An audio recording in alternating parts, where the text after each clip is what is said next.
ସୀମାନ୍ତରେ ଲଢ଼େଇ ଆରମ୍ଭ ହୋଇଯାଇଛି। ଯିବାକୁ ହେବ କ୍ୟାପ୍ଟେନ୍ ଅମରକୁ। ତାକୁ ଲଢ଼ିବାକୁ ହେବ ନିଜ ଦେଶ ମା ପାଇଁ। ବିଦାୟ ନେଉଛି ପ୍ରେମିକା ମନୀଷାଠୁ। ଆଉ 15 ଦିନ ପରେ ବିବାହ ସ୍ଥିର ହୋଇଥିଲା। କିନ୍ତୁ ବିଧିର ବିଧାନ, ଦେଶ ମାତୃକା ଆଜି ଡାକୁଛି। ତାକୁ ଯିବାକୁ ହେବ। ମନୀଷା ଭୟ କରୁଛି, ସେ ଅମରକୁ ହରେଇ ଦେବନି ତ। କିନ୍ତୁ ଗୋଟେ ବୀରର ପ୍ରେମିକା ସେ। ନିଜ ଦୁର୍ବଳତାକୁ ମୁହଁକୁ ନ ଆଣି ହସି ହସି ବିଦାୟ ଦେଲା।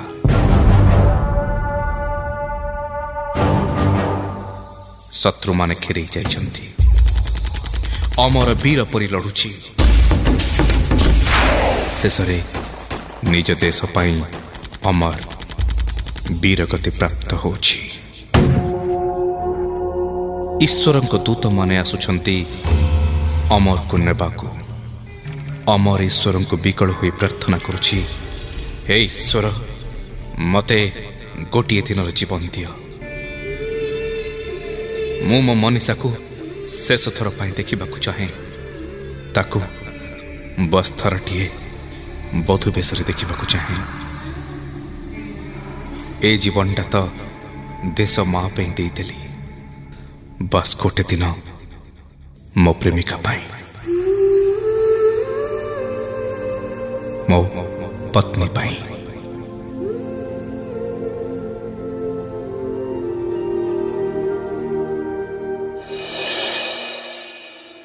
ଷ୍ଟେଜ୍ ମଝିରେ ରକ୍ତାକ୍ତ ହୋଇ ପଡ଼ିଛି ଅମର। ସ୍ପଟଲାଇଟ୍ ତା ଉପରେ। ପୁରା ଅଡିଟୋରିୟମ ନୀରବ। ଭଏସ୍ ଓଭର ବାଜୁଛି। ହଠାତ୍ ନିଦ ଭାଙ୍ଗି ଯାଇଥିଲା ଅମରର।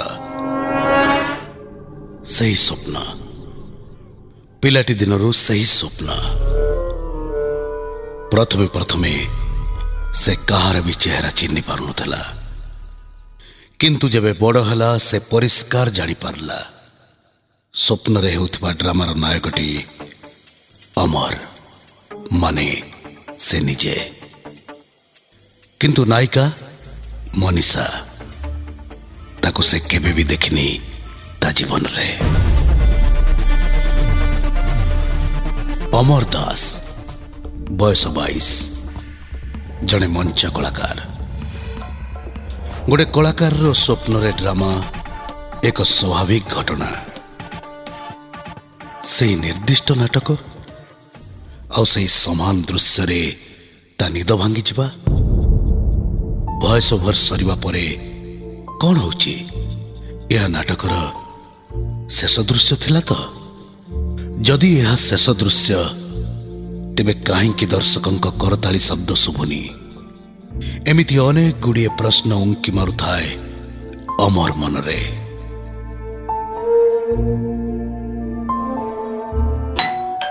କଲିଂ ବେଲ୍ ବାଜି ଉଠିଲା। ଅମର ମୋବାଇଲରେ ସମୟ ଦେଖିଲା। ଦିନ 11ଟା ହେଲାଣି। ଓହ, ଏତେ ସମୟ ହେଲା ସେ ଶୋଇପଡ଼ିଛି। କଲିଂ ବେଲ୍ ସେମିତି ବାଜି ଚାଲିଥିଲା। ଅମର ଧଡ଼ପଡ଼ ହେଇ କବାଟ ଖୋଲିଲା। ସମ୍ମୁଖରେ ଥିଲା କୋରିୟର ବୟ। ତା ହାତକୁ ଗୋଟେ ଲଫାଫା ବଢ଼େଇ ଦେଇ ଦସ୍ତଖତ ନେଇ ଚାଲିଗଲା। ଅମର ଲଫାଫା ଖୋଲି ଦେଖିଲା, ଗୁରୁକୁଳ ରଙ୍ଗମଞ୍ଚରୁ ଚିଠି ଆସିଛି। କଳାକାର ଭାବରେ ଯୋଗ ଦେବାକୁ ସେ ଯେଉଁ ଦରଖାସ୍ତ ଦେଇଥିଲା, ତାହା ମଞ୍ଜୁର ହୋଇଛି। ଚିଠି ସହ ଗୋଟେ ଟ୍ରେନ୍ ଟିକେଟ୍ ଆଉ 3 ଦିନ ଭିତରେ ଯୋଗ ଦେବାକୁ ନିର୍ଦ୍ଦେଶ। ତାର ଆଉ ଗୋଟେ ବଡ଼ କାରଣ ହେଲା, ଆସନ୍ତା ଅଗଷ୍ଟ 15ରେ ମଞ୍ଚସ୍ଥ ହେବାକୁ ଥିବା ନାଟକ ଶହୀଦ ଏକ ପ୍ରେମ କାହାଣୀର ସେ ହେବ ମୁଖ୍ୟ ନାୟକ। ଅମର ନିର୍ଦ୍ଧାରିତ ସମୟରେ ଗୁରୁକୁଳ ରଙ୍ଗମଞ୍ଚରେ ପହଞ୍ଚି ଯାଇଥିଲା। ଏକ ବଡ଼ ସହରର ସୀମାନ୍ତରେ ଏକ ନିକାଞ୍ଚନ ସ୍ଥାନରେ ଅବସ୍ଥିତ। କିନ୍ତୁ ସହରର କଳାପ୍ରେମୀ ଦର୍ଶକଙ୍କ ମଧ୍ୟରେ ଭଲ ନାଁ କରିଛି ଏହି ରଙ୍ଗମଞ୍ଚ। ପ୍ରଥମ ଥର ପାଇଁ ଅମର ଯେତେବେଳେ ସେ ବିଶାଳ ଅଡିଟୋରିୟମ ଆଉ ତାର ଷ୍ଟେଜକୁ ଦେଖିଲା, ତାକୁ ଯେପରି ଲାଗିଲା ଏସବୁ ପୂର୍ବରୁ କୋଉଠି ଦେଖିଛି, କିନ୍ତୁ କୋଉଠି କିଛି ବି ମନେ ପଡୁନଥିଲା। ନିର୍ଦ୍ଦେଶକ ମୋହନ ଗୋସ୍ୱାମୀ, ରାଷ୍ଟ୍ରପତି ପୁରସ୍କାର ପ୍ରାପ୍ତ। ଅମର ଗର୍ବ ଅନୁଭବ କରୁଥିଲା ଏତେ ବଡ଼ ନିର୍ଦ୍ଦେଶକଙ୍କ ନିର୍ଦ୍ଦେଶନାରେ ସେ ଅଭିନୟ କରିବ। ମୋହନ ଗୋସ୍ୱାମୀ କାହାଣୀ ବୁଝାଉଥିଲେ।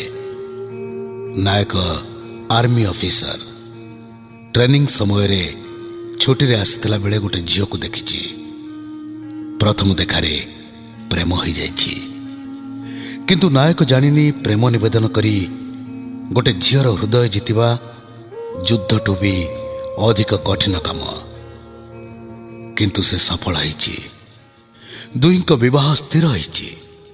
କିନ୍ତୁ ବିବାହର 15 ଦିନ ପୂର୍ବରୁ ନାୟକକୁ ଦେଶ ପାଇଁ ଲଢ଼ିବାକୁ ସୀମାନ୍ତରୁ ଡାକରା ଆସୁଛି। ଏତିକି କହି ମୋହନ ଗୋସ୍ୱାମୀ ଜୋରରେ ଡାକିଲେ, ମନୀଷା। ମନେ ମନେ ଭାବୁଥିଲା ଏ ନା ସେ ପୂର୍ବରୁ ବୋଧହୁଏ କୋଉଠି ଶୁଣିଛି। ଏହି ସମୟରେ କିଛି ଦୂରରେ ଛିଡ଼ା ହୋଇଥିବା କିଛି ପୁଅ ଝିଅଙ୍କ ଭିତରୁ ଗୋଟେ ଝିଅ ସେମାନଙ୍କ ଦିଗକୁ ଆସିଲା। ବୋଧହୁଏ ସେ ମନୀଷା। ଅମର ଏଥର ଯେତେବେଳେ ନିଜ ଆଖି ସାମ୍ନାରେ ମନୀଷାକୁ ଦେଖିଲା, ଭୟରେ ଥରି ଉଠିଲା।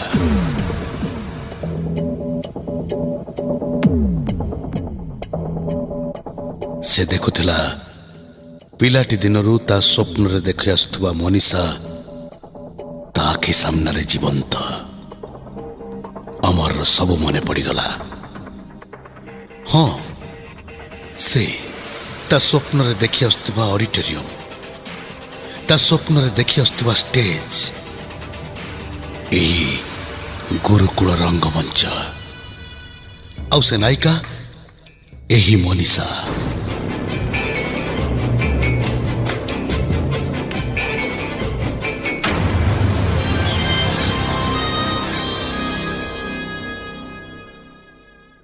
ଆଉ ସେ ବି ନାୟକ ହେବାକୁ ଯାଉଛି ସେଇ ନାଟକରେ, ଯାହାର ଶେଷ ଦୃଶ୍ୟ ସେ ଦେଖି ଆସିଛି ହଜାର ହଜାର ଥର ନିଜ ସ୍ୱପ୍ନରେ। ଅମର କିଛି ବି ବୁଝିପାରୁନଥିଲା କ'ଣ ସମ୍ପର୍କ ତା ସ୍ୱପ୍ନ ସହ ଏସବୁର। ଅଗଷ୍ଟ 15ରେ ସେ ନାଟକ ମଞ୍ଚସ୍ଥ ହେବ। ଆଉ ମାତ୍ର 8 ଦିନ ଥିଲା। ତେଣୁ ଖୁବ୍ ଜୋରରେ ରିହର୍ସାଲ ଚାଲିଥିଲା। ଅମର ଏବେ ବି ପ୍ରହେଳିକା ଭିତରେ ଥିଲା। କିଛି ବି ବୁଝିପାରୁନଥିଲା ସେ ଦେଖି ଆସୁଥିବା ସ୍ୱପ୍ନର ରହସ୍ୟ। ସେଦିନ ସାଥୀ କଳାକାର ସୌରଭ କହିଲା ଗୋଟେ କାହାଣୀ ନୁହେଁ, ସତ୍ୟ ଘଟଣା। 30 ବର୍ଷ ତଳେ ଗୁରୁକୁଳ ରଙ୍ଗମଞ୍ଚରେ ମଞ୍ଚସ୍ଥ ହେବାକୁ ଥିଲା ଏହି ନାଟକ। ଶହୀଦ ଗୋଟେ ପ୍ରେମ କାହାଣୀ। ମୁଖ୍ୟ ଭୂମିକାରେ ଅଭିନୟ କରୁଥିଲେ ସେତେବେଳର ଲୋକପ୍ରିୟ ଯୋଡ଼ି ଅମର ଓ ମନୀଷା। ନାଟକର ଶେଷ ଦୃଶ୍ୟ ଚାଲିଥିଲା। ହଠାତ୍ ରଙ୍ଗମଞ୍ଚରେ ନିଆଁ ଲାଗିଗଲା। ଅମର ଓ ମନୀଷାଙ୍କ ସହ ଜୀବନ୍ତ ଦଗ୍ଧ ହୋଇଥିଲେ ଅନେକ କଳାକାର ଓ ଦର୍ଶକ। ଆଉ ସେହି ଦିନଠାରୁ ସେହି ନାଟକ ମଞ୍ଚସ୍ଥ ହୋଇନଥିଲା। ସେହି ପାଣ୍ଡୁଲିପିକୁ ମୋହନ ଗୋସ୍ୱାମୀ ସାର୍ ପୁଣି ଥରେ ମଞ୍ଚସ୍ଥ କରିବାକୁ ସ୍ଥିର କରିଛନ୍ତି। ଅମର ଏବେ କିଛି କିଛି ବୁଝିପାରୁଥିଲା, କିନ୍ତୁ ଏତିକି ବୁଝିପାରୁନଥିଲା ସେ ନାଟକ ସହ ତାର ସମ୍ପର୍କ କ'ଣ। ସେ ନାଟକର ମୁଖ୍ୟ ନାୟକର ନାଁ ସହ ତା ନାଁର ସମାନତା କ'ଣ ଏକ ସଂଯୋଗ, ନା ଏହାର ଅର୍ଥ ଅନ୍ୟ କିଛି ଅଛି? କିନ୍ତୁ ମନୀଷା, ସେହି ଚେହେରା, ସେହି ନାମ। ଆଜି 30 ବର୍ଷ ପରେ ଏତେ ସବୁ ସଂଯୋଗର କାରଣ କ'ଣ ହେଇପାରେ? ଏମିତି ଅନେକ ପ୍ରଶ୍ନର ଉତ୍ତର ଅସମାହିତ ହୋଇ ରହିଗଲା ଅମରର ମନରେ।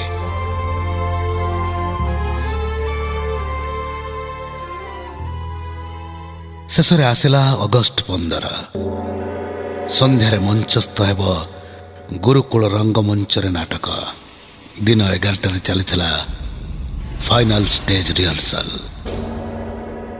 ହେ ଈଶ୍ୱର, ମତେ ଗୋଟିଏ ଦିନର ଜୀବନ ଦିଅ।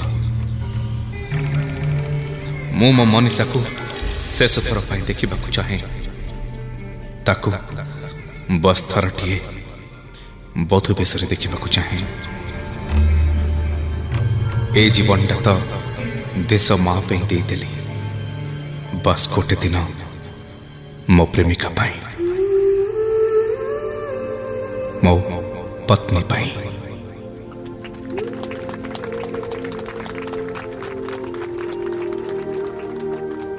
ମୋହନ ଗୋସ୍ୱାମୀ କହିଲେ, ବ୍ୟାକଗ୍ରାଉଣ୍ଡର ଭଏସ୍ ଓଭର ସରିବ ତ ଅମର ତମେ ମୃତାବସ୍ଥାରୁ ଉଠିବ, ଆଉ ଠିକ୍ ସେହି ସମୟରେ ମନୀଷା ତମ ପାଖକୁ ଆସିବ। ତମେ ତାକୁ ଆଲିଙ୍ଗନ କରି ତା ଓଠକୁ ଚୁମ୍ବନ କରିବ। ସେହି ଅବସ୍ଥାରେ ତମେ ଦୁହେଁ ଫ୍ରିଜ୍ ହବ, ଆଉ ତୁମ ଉପରେ ସ୍ପଟଲାଇଟ୍ ପଡ଼ିବ, ଆଉ ତମ ପଛରେ ଷ୍ଟେଜରେ ନିଆଁର ଇଫେକ୍ଟ ଆସିବ। କମନ୍ ଅମର, କମନ୍ ମନୀଷା, ଆଜି ଜଳେଇ ଦିଅ ଷ୍ଟେଜକୁ। 30 ବର୍ଷ ହେଲା ଯେଉଁ ନାଟକର ଶେଷ ଦୃଶ୍ୟକୁ ଦେଖିବାକୁ ଦର୍ଶକମାନେ ଚାହିଁ ରହିଛନ୍ତି, ଆଜି ତାହା ଦେଖିବେ। ଆଜି ମଞ୍ଚସ୍ଥ ହେବ ସେହି ଶେଷ ଦୃଶ୍ୟ, ଯାହା ଗୁରୁକୁଳ ରଙ୍ଗମଞ୍ଚର ଇତିହାସରେ ସବୁଦିନ ପାଇଁ ଲିପିବଦ୍ଧ ହୋଇ ରହିବ। ଓକେ ଓକେ ଗାଇଜ୍, ଏବେ ଦିନ ଗୋଟାଏ, ସନ୍ଧ୍ୟାରେ ଷ୍ଟେଜରେ ଦେଖାବା। ଏବେ କିଛି ସମୟ ରେଷ୍ଟ ନିଅ। ହଁ, ମୋ କାରରେ କାହାକୁ ଲିଫ୍ଟ ଦେବି କି? ମନୀଷା କହିଲା, ସାର୍ ମୋତେ ଟିକେ ଘରେ ଛାଡ଼ିଦେବେ। ନିର୍ଦ୍ଦେଶକ ମୋହନ ଗୋସ୍ୱାମୀ କହିଲେ, ଅମର ଓ ସୌରଭ ତମେ ବି ଆସ। ସୌରଭ କାରରେ ଯିବାକୁ ବାହାରିଲା, କିନ୍ତୁ ଅମର କହିଲା ସେ ଯିବନି। ଏହି ଅଡିଟୋରିୟମର ଗ୍ରୀନ୍ ରୁମ୍ରେ ରେଷ୍ଟ ନେବ। ସମସ୍ତେ ଚାଲିଗଲେ। ଅମର ଏବେ ଏକା ଥିଲା ସେ ବିରାଟ ଅଡିଟୋରିୟମରେ। ସେ ଗ୍ରୀନ୍ ରୁମ୍ର ସୋଫାରେ ଶୋଇପଡ଼ିଲା। ପୁଣି ଆସିଲା ସେହି ସ୍ୱପ୍ନ, ସେହି ନାଟକର ଶେଷ ଦୃଶ୍ୟ। କିନ୍ତୁ ତା ସହ ସେ ଏଥର ଦେଖିଲା କିଛି ନୂଆ ସ୍ୱପ୍ନ। ସେ ଓ ମନୀଷା ଗୋଟେ ନଦୀ କୂଳରେ ବସିଛନ୍ତି। ଅମର ମନୀଷାର କୋଳରେ ମୁଣ୍ଡ ରଖି ଶୋଇଛି। ମନୀଷା ତା ମୁଣ୍ଡ ଚୁଟିକୁ ଆଉଁସି ଦେଇ କ'ଣ ସବୁ ଗପି ଚାଲିଛି। ଅମର ବସିଲା, କୋଳେଇ ନେଲା ମନୀଷାକୁ। ତା ଓଠରେ ନିଜ ଓଠ ଲଗେଇବାକୁ ଯାଉଥିଲା। ମନୀଷା କହିଲା, ଏବେ ନୁହଁ, ଆମର ଏ ମିଳନର ଦୃଶ୍ୟକୁ ଦେଖିବାକୁ ଦର୍ଶକମାନେ ବର୍ଷ ବର୍ଷ ହେଲା ଅପେକ୍ଷା କରିଛନ୍ତି।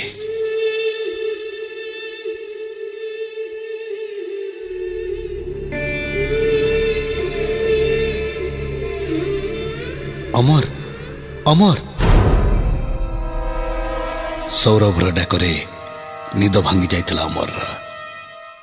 ଆରେ ପ୍ଲେ ଷ୍ଟାର୍ଟ ହବ, ଯା ଜଲ୍ଦି ରେଡି ହେଇଯା। ତୁ ତ ହିରୋ ନା, ପ୍ରଥମ ସିନ୍ରୁ ତୋର ଅଛି ପରା।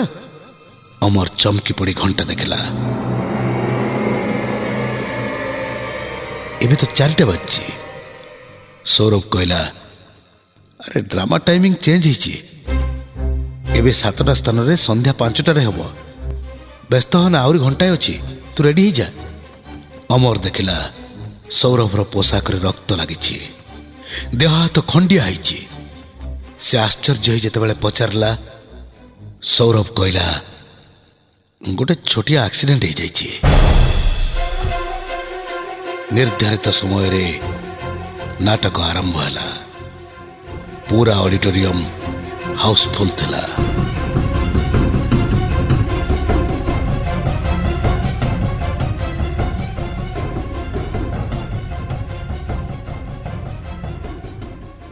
ଶେଷରେ ଆସିଲା ସେହି ଶେଷ ଦୃଶ୍ୟ।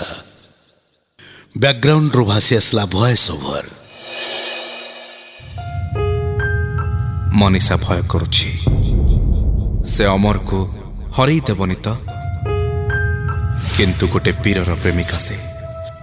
ନିଜ ଦୁର୍ବଳତାକୁ ମୁହଁକୁ ନ ଆଣି ହସି ହସି ବିଦାୟ ଦେଲା।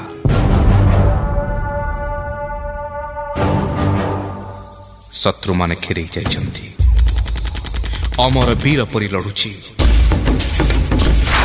ଶେଷରେ ନିଜ ଦେଶ ପାଇଁ ଅମର वीरगति प्राप्त होछि।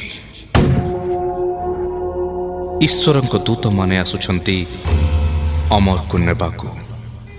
ଅମର ଈଶ୍ୱରଙ୍କୁ ବିକଳ ହୋଇ ପ୍ରାର୍ଥନା କରୁଛି, ହେ ଈଶ୍ୱର, ମୋତେ ଗୋଟିଏ ଦିନର ଜୀବନ ଦିଅ। ମୁଁ ମୋ ମନୀଷାକୁ ଶେଷ ଥର ପାଇଁ ଦେଖିବାକୁ ଚାହେଁ। ତାକୁ ବସ୍ଥରଟିଏ ବଧୂ ବେଶରେ ଦେଖିବାକୁ ଚାହେଁ।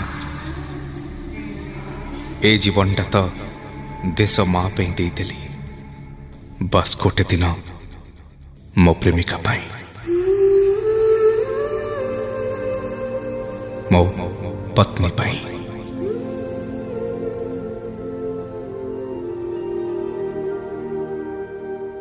ମୃତାବସ୍ଥାରେ ପଡ଼ିଥିଲା ଅମର।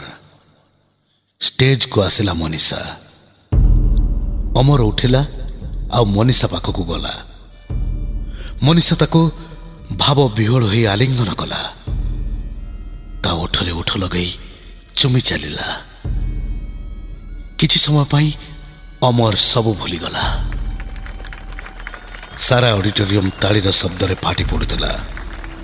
ଷ୍ଟେଜ ତଳେ ଛିଡ଼ା ହେଇ ମୋହନ ଗୋସ୍ୱାମୀ ସାର୍ ଖୁସିରେ ତାଳି ମାରୁଥିଲେ, ସତେ ଯେପରି ଆଜି ତାଙ୍କର ସ୍ୱପ୍ନ ସଫଳ ହୋଇଛି। ଅମରକୁ ଲାଗିଲା ଏ ସେହି ମନୀଷା, ତା ଯୁଗ ଯୁଗର ପ୍ରେମିକା। ସେଇ ଷ୍ଟେଜରେ ଜୋରରେ ଚାପି ଧରିଲା ମନୀଷାକୁ, ଆଉ ତା ଓଠକୁ ଚୁମି ଚାଲିଲା। କିନ୍ତୁ ଚୁମ୍ବନ ଦେଲାବେଳେ ଗୋଟେ କଥା ଲକ୍ଷ୍ୟ କଲା, ମନୀଷାର ନିଶ୍ୱାସର ଶବ୍ଦ ତାକୁ ଶୁଭୁନି, ଆଉ ତା ଦେହ ପୁରା ଥଣ୍ଡା।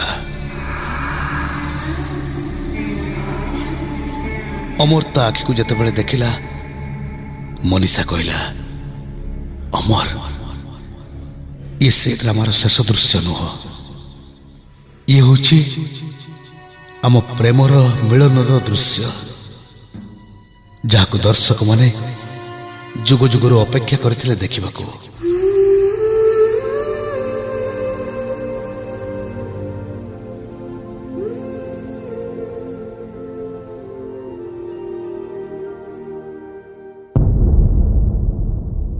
ଅମର ଦେଖିଲା ଷ୍ଟେଜର ପଛରେ ନିଆଁର ଇଫେକ୍ଟ ଆରମ୍ଭ ହୋଇସାରିଥିଲା। କିନ୍ତୁ ଏ ନିଆଁ ଇଫେକ୍ଟ ନୁହଁ, ସତ ନିଆଁ। ସାରା ଷ୍ଟେଜରେ ନିଆଁ ଲାଗି ସାରିଥିଲା। ମନୀଷା ହସୁଥିଲା, ସୌରଭ ହସୁଥିଲା, ମୋହନ ଗୋସ୍ୱାମୀ ସାର୍ ବି ହସି ହସି କହିଲେ, ତମେମାନେ ସତରେ ଆଜି ଷ୍ଟେଜରେ ନିଆଁ ଲଗାଇଦେଲ। ଏହା ମୋ ଜୀବନର ବେଷ୍ଟ ଡ୍ରାମା। ଅମରକୁ ଲାଗୁଥିଲା ସେ ଏବେ ବି ସ୍ୱପ୍ନ ଦେଖୁଛି, ସେହି ସ୍ୱପ୍ନ ଯାହାର ଶେଷ ଦୃଶ୍ୟ ସେ ଆଗରୁ କେବେ ବି ଦେଖିନି, ଯାହା ଆଜି ଦେଖୁଛି। ଏବେ ତା ନିଦ ଭାଙ୍ଗିବ। ଏବେ ସୌରଭ କି ଆଉ କେହି ତାକୁ ନିଦରୁ ଉଠେଇବ ନା, ସେମିତି କିଛି ବି ହେଲାନି। ଏହା ସ୍ୱପ୍ନ ନୁହଁ, ସତ। ଷ୍ଟେଜ ସତରେ ନିଆଁରେ ଜଳୁଛି, କିନ୍ତୁ ତାକୁ ଆଶ୍ଚର୍ଯ୍ୟ ଲାଗୁଥିଲା କେହି ବି ନିଜକୁ ବଞ୍ଚେଇବାକୁ ଚେଷ୍ଟା କରୁନାହାନ୍ତି। ସମସ୍ତେ ହସୁଛନ୍ତି, ମନୀଷା, ସୌରଭ, ମୋହନ ସାର୍, ସମସ୍ତେ।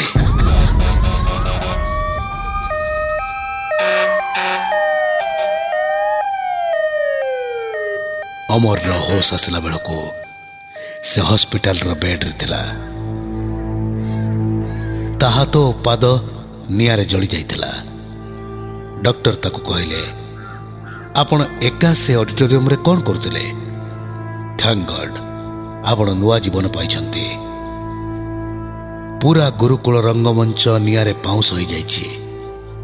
ସନ୍ଧ୍ୟା 7ଟାରେ ଡ୍ରାମା ହେବାର ଥିଲା, କିନ୍ତୁ କେମିତି ଯେ 5ଟା ବେଳେ ନିଆଁ ଲାଗିଗଲା ଆଉ ପୁରା ଅଡିଟୋରିୟମଟା। କିନ୍ତୁ ଆପଣ ଏକା ସେଠି କ'ଣ କରୁଥିଲେ? ଅମର ଆଶ୍ଚର୍ଯ୍ୟ ହୋଇ କହିଲା, ମୁଁ ଏକା? ଆରେ ନା ନା, ମନୀଷା, ସୌରଭ, ଗୋସ୍ୱାମୀ ସାର୍, ଡ୍ରାମାର ବାକି ସବୁ କଳାକାର, ସେଠି ତ ସମସ୍ତେ ଉପସ୍ଥିତ ଥିଲେ।